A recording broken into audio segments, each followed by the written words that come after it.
Ever since she was born, Yen has had the ability to see the red lines that connect people who have had close relationships. When she was little, she didn't understand what those lines meant, but she knew she was the only one who could see them. Eventually, as she matured, Yen understood what those lines meant and drew pictures to represent what she saw. One day, through her drawings, her mother discovered that her father was cheating on her with her aunt and decided to attack him with a knife.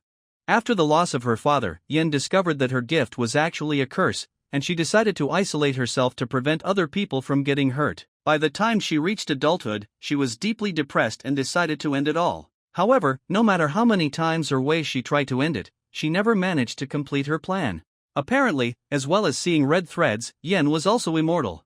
So, since she would have to live with that burden, she dedicated her life to finding out why those lines had appeared. The curiosity to know who created those threads and who else can see them pushed Yen to start an investigation. Because with those answers, perhaps she would be able to break her curse. One day, Yen receives a visit from a woman who lives in the building across the street, but she decides not to answer the door. After ringing the doorbell several times and being ignored, Yen leaves, but leaves a bag of fruit as a gift for her neighbor. After several years of eating canned peaches, Yen delights in devouring fresh fruit and realizes the pleasures she is missing out on by choosing to imprison herself indoors. That day, while climbing the stairs to the school terrace, Sun is attacked by a group of girls. Instead of helping her out, Hai knocks her classmate down with a kick. Hai then drags Sun by the hair and threatens to throw her off the building if the girl reports to the principals that she is being harassed by her classmates. Meanwhile, her uncle, who is a policeman, is investigating the case of a 29-year-old woman who was found lifeless in her room. In the evening, Yen discovers that her neighbor has left more fruit for her. While reading the note left by Yun, she finds out about the case from the news. The reporter states that the victim was found with marks on her neck in her apartment. According to the police, there are clear signs of a break-in. While watching TV, Yen spots a motorcyclist approaching the building and notices that he only has a red line on his head. Hours later, she hears motorcycle noise again, and when she looks out the window, Yen sees that same guy breaking into the building where Yun lives. Concerned for her safety, she calls the police to report the break-in, but soon discovers that Yun is the person the biker is connected to. When she sees them hugging, Yun is surprised and hangs up the phone, totally confused and lost in her own thoughts. The next day, after a long night at work, Han comes home to find that his niece hasn't gone to school. When he sees the injured girl, the detective discovers that she has been attacked, but Sun refuses to give any details of what happened. While out on the balcony for a breather, Han spots Yan's window and wonders why the panes are covered in cardboard. When he learns that the police station received a call the night before from someone who lives in that apartment, the detective decides to go there and ring the doorbell.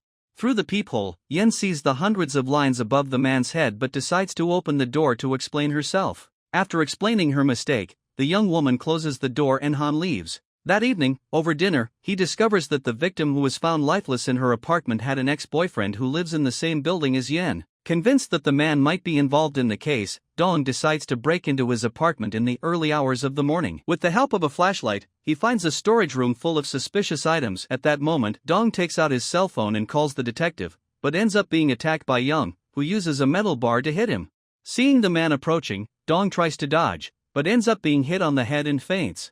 When he realizes that his friend is in trouble, Han hits the gas and drives to the building. After tying up the policeman, Young puts on his helmet and walks to the building across the street. Seeing him, Yen again has the feeling that her neighbor is in danger, so she grabs a kitchen knife and goes after the biker. However, as she leaves the building, the young woman begins to suffer a panic attack and faints. When she opens the door, Yun is happy to see her boyfriend but soon notices that he has a different look on his face and the man grabs her neck. Suddenly, Yen appears, but she is paralyzed with fear and can't react. At that moment, the criminal takes the knife from her hand and attacks the young woman. Seeing her neighbor injured, Yun strikes the criminal and tries to help Yen, but Young attacks her again. Just then, Han parks his car next to the building and enters Yan's apartment, having seen the door open. Looking out of the window, he draws his gun to shoot the man, and just as the man is about to attack Yen once more, the detective pulls the trigger. Seconds before he loses his life, he sees the line above his head disappear and begins to smile. Minutes later, the ambulance appears and Yun is taken to the hospital. After rescuing his friend, Han goes to talk to Yen and returns the sunglasses to her. Suddenly, Sun appears and the detective discovers that Yen and his niece know each other. According to Sun, they were classmates in elementary school until Yen was abandoned by her mother shortly after her father perished. After using her gifts to save someone's life, the young woman comes to see red lines differently and decides to accept her fate. Hours later, as the sun is about to rise, Yen receives a message from an unknown number and discovers that there is another person with the same ability.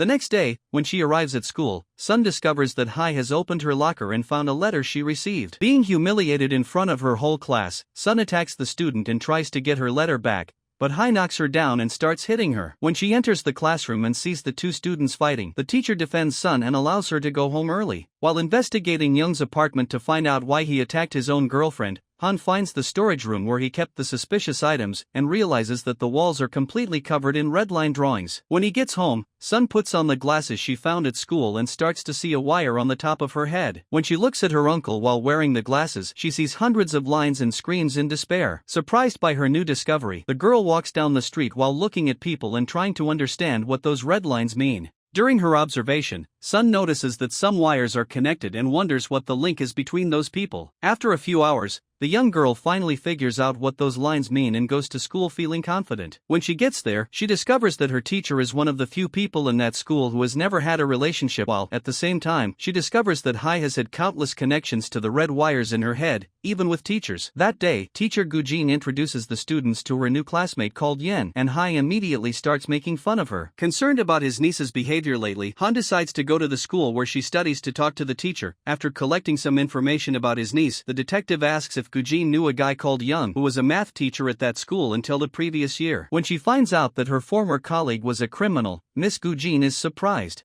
When questioned, she says that Young didn't usually wear glasses. On the terrace, when she is attacked again by Hai and her gang, Sun is about to use her trump card but is interrupted by Yan's arrival. In an attempt to defend her classmate, Yan starts a confrontation with Hai and threatens to throw herself off the terrace along with her if the girl doesn't promise to leave them alone. After almost losing her life, the student decides to leave, and Sun orders Yan not to get involved in her affairs again. That night, Sun follows Hai in an attempt to gather evidence about her involvement with the teacher and manages to catch the two of them entering a hotel. Upon receiving the photo, Hai says that if the image is leaked, only the teacher will be punished as the girl is still underage. After reading this message, Sun begins to think of another strategy and sends the image directly to the teacher, asking for 20 million in cash. Sun's aim is to use the money to move to another city, as she doesn't want to live with her uncle anymore, let alone attend the same school. When she accompanies her to the bathroom, Yen notices that her friend is wearing new glasses and soon realizes that she can see the red lines while wearing them. Surprised, Sun asks a few questions to confirm that Yen is also able to see those lines and reveals that she found those glasses by chance at school. According to Yen, Young was wearing those glasses when he lost his life, which indicates that the object could be dangerous. Even after hearing this, Sun chooses to continue taking advantage of her new ability, as this is her best chance of getting revenge on the people who were persecuting her. That night, Sun is at her new boyfriend's house when she receives a message from her teacher asking her to meet him on the school roof at midnight to collect the money. What the girl doesn't realize is that Hai was in one of the toilet cubicles when Sun and Yen were talking about the red lines, so she knows about the power of the glasses. Hai follows the young woman to the arcade, and while Sun is taking pictures with her boyfriend, the student steals the glasses from her bag. When she realizes that her glasses have disappeared, Sun despairs and goes back to look for them but can't find them anywhere. Furious, the girl calls Yen and accuses her of stealing her glasses but still decides to go to school to meet her teacher. However, when she gets there, Sun discovers that he lied about getting the money and only lured the girl to try to convince her to keep their affair a secret. If the photo spreads, the teacher will not only lose his job but also his wife and children. However, Sun insists on receiving the 20 million as payment. During the conversation, the man receives a message from his wife and discovers that she has already received the photo. Furious, he pushes Sun off the cliff, believing that she was responsible for destroying his marriage. When she arrives at school looking for her friend, Yen sees the girl fall to the ground and discovers that Sun has had a serious accident. Terrified, the young woman calls the ambulance and accompanies Sun to the hospital, but the doctors are unable to revive her. When he finds out that his niece is in hospital, Han is deeply saddened and blames himself, believing that she tried to put an end to everything. But Yen assures him that Sun was pushed by someone. The next day, when he arrives at school, teacher Kim is asked about his wedding date and informs him that his engagement has been called off. Now that he is separated from his fiancée, Kim moves in with his sister and brings a stuffed rabbit as a present for his niece. The man says he's only staying for a week as he plans to move to Canada in a few days. That day, when she arrives at school, Yen goes up to the terrace where she meets Kyung-jin. Despite not being close to Yen, the girl shows an interest in finding out who pushed her, as she is obsessed with all kinds of investigations. During the break, Professor Kim finds a pair of glasses on his desk, and after trying them on, he too begins to see the red lines. Suddenly, Han enters the room and asks permission to talk to Miss Gujin. Believing the girl to have jumped off the cliff, the teacher blames herself for not realizing that Sun was experiencing psychological problems, but the detective claims that his niece was pushed. He then asks about Hai's whereabouts as he learned that she was stalking Sun, but the teacher reveals that the girl didn't show up at school that day, which makes everything even more suspicious. In an attempt to gather evidence about the case, Han decides to interrogate Sun's boyfriend, and Gi claims that after those photos were taken, the girl went out desperately looking for her glasses. Watching the footage from the store security cameras, the detective sees the exact moment when Hai grabs his niece's bag and steals the glasses inside. Later during dinner, Kim wears his new glasses and notices that his brother-in-law has a lot of red hair above his head. When asked about the end of his engagement, the teacher reveals that one day when he came home from work, he found his wife in bed with his friend Young, and his brother-in-law then go out to talk, and Kim discovers that he is having an affair with a resident of the building. When they are both going back up to the apartment, Kim presses the button for the 4th floor, and as soon as the door opens, the red line points to the apartment where Young's mistress lives. At this point, he tries to get out of the elevator but is pulled back to the 10th floor. The next day, when he arrives home with his sister and niece, Kim finds a box that has been sent to the resident of 4001 and decides to go downstairs to deliver it personally with the aim of finding out who his brother-in-law's secret relationship is. A few days later, the photo of Hai with the teacher spreads throughout the school, and both students and teachers are shocked by the news. After losing the most important things in his life, teacher Siang Jin is consumed by a sense of guilt and shame, so he decides to put an end to everything. After visiting the crime scene, Han seeks out Yen at school and asks her if she knows why her niece returned to school on the night of the tragedy. At this point, the young woman asks the detective to find Sun's glasses, as this will help him understand what happened that night. Meanwhile, Kim is following Young and finds him in a high-end restaurant with his neighbor from 4001. Determined to unmask him, the teacher calls his brother-in-law and asks where he is, but Young lies and says he's not in Seoul. After proving that his brother-in-law is a compulsive liar, Kim returns home and hours later shows up at the hotel where Young is staying with his mistress. When he is discovered, the man tries to explain himself in order to convince his brother-in-law to keep the affair a secret until he has time to talk to Young. The next day, Kim packs his bags to leave and says goodbye to his sister, as he doesn't know when he'll get the chance to see her again. While he's getting his things together at work, the teacher receives a message and discovers that his sister has crashed into a neighbor's car. After being informed of the betrayal, Young takes his car and hits Chin's vehicle several times, who is extremely frightened by the attack. While Kim is trying to calm his that weekend, the young woman gets a job as a receptionist at the Mian Hotel and spends the whole night at the front desk while Detective Han and Dawn gather all the information they have collected so far to try and find out who pushed Sun off the terrace. By connecting the photo of everyone involved into a single mural, they come to the conclusion that Professor Siang Jin put an end to everything because of his guilt at having pushed the girl. On Sunday, Yen is visited by two friends from school who have decided to join her at work. When she sees one of the clients take the key and go up to her room, Kyung Jin recognizes her and says that she works in the school's administration department. After spending a few hours alone in her room, Mung returns home and watches the city with her glasses to see the millions of red lines floating in the sky. Upon returning home, Yen turns on the TV and discovers that a new victim was eliminated the night before. The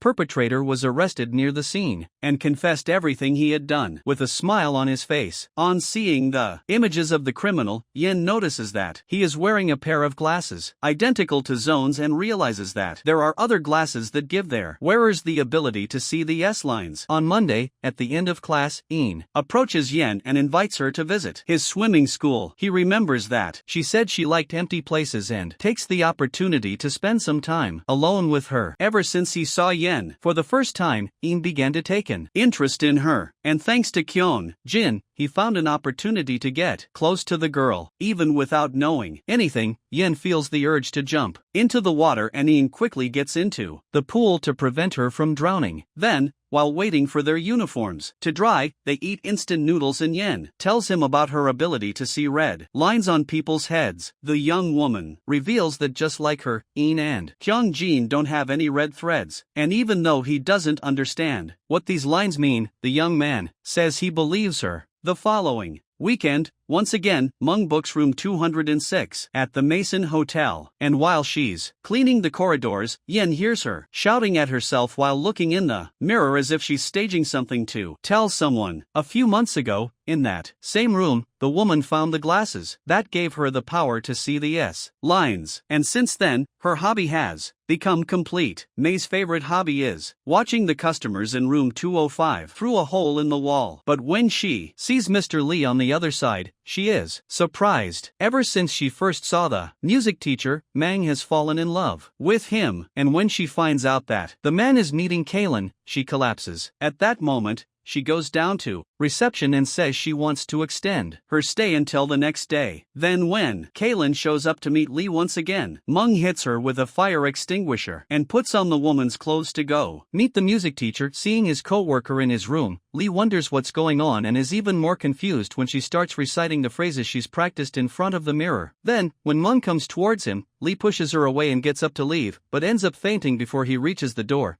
After taking the teacher back to bed, Mung reveals that she put sleeping pills in his water and hugs Lee while she waits for him to wake up. Just then, however, the woman sees a blood stain spreading across the pillow and panics, because the last thing she wanted to do was end the life of the man she had secretly wanted all this time. So, when the red thread disappears, Mung feels guilty and ends up using a stapler to hit her own body several times. Hours later, Kaylin manages to get out of her room and finds Yen, who helps her free herself from her bonds. She then enters room 205 and sees Professor Lee's body. When he arrives at the scene, Han finds Mayang's body and looks for her glasses in every corner of the room, but can't find them. When talking to the detective, Yen says that Mung always wore a pair of glasses when she was at work, and reveals that this object messes with the wearer's mind. According to her, Mung only had a red line that didn't connect to Lee, so it's impossible to know what motivated the attack. When night falls and all the police have left, Detective Han returns to the hotel and decides to empty the bathtub where May's body was found. In doing so, he finds the glasses the woman was wearing and puts them on his face. The detective then looks in the mirror and can see for himself the red lines that Yen was talking about. So, what did you think of this series? Leave it in the comments below.